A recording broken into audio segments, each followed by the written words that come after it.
বলতে হলে মিথ্যা মামলা দিয়েছে। এর থেকে আমরা একটা পরিত্রাণ পেয়েছি।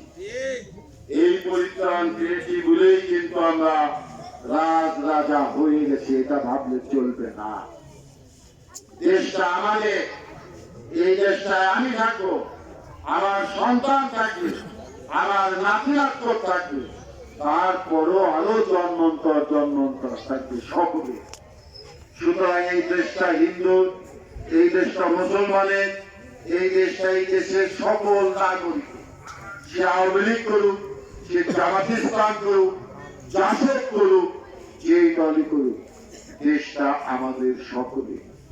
দেশটাকে সকলের মিলে আমাদেরকে ভালো করে করা দরকার।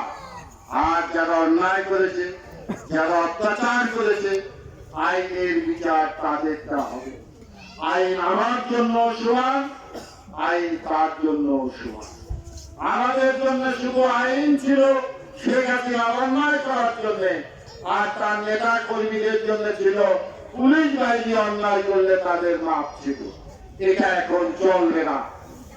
এখন আমার জন্য যে আইন, আমার বিরোধী লোকের জন্য একই আইন।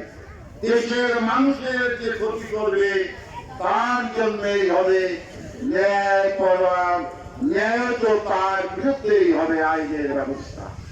সেই জন্য আমাদেরকে একটু সচেতন থাকতে হবে।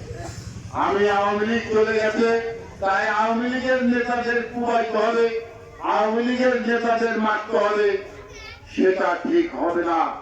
কিন্তু যারা মেরেছে, যারা অন্যায় করেছে, তাদের বিরুদ্ধে আইনগত বিচার হবে। আপনারা এ ব্যাপারে নিশ্চিত থাকেন। শেখ হাসিনা এই দেশে এই আন্দোলনের সময় প্রায় ২৫০০ লোকের মৃত্যু করেছে।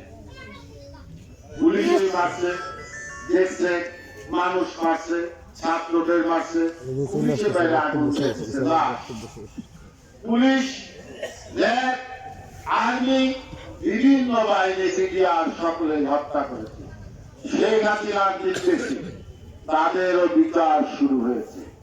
দেখে আল্লাহর বিচার কারে বলে। শেখ হাসিনা জামাত ইসলামের এবং বিএনপির কিছু নেতাদেরকে অন্যায়ভাবে বিচার করে হত্যা করেছে। এখন কি বিচার করেছে? ট্রাইব্যুনালে বিচার করেছে। কি ট্রাইব্যুনাল? আন্তর্জাতিক ট্রাইব্যুনাল। এখন শেখ হাসিনার বিচার হচ্ছে আন্তর্জাতিক ট্রাইব্যুনাল।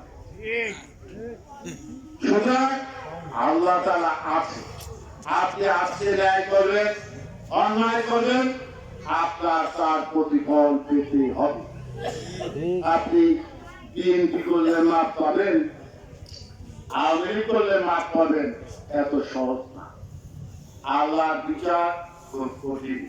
এই জিনিসটা আমাদের ভুলে গেলে চলবে।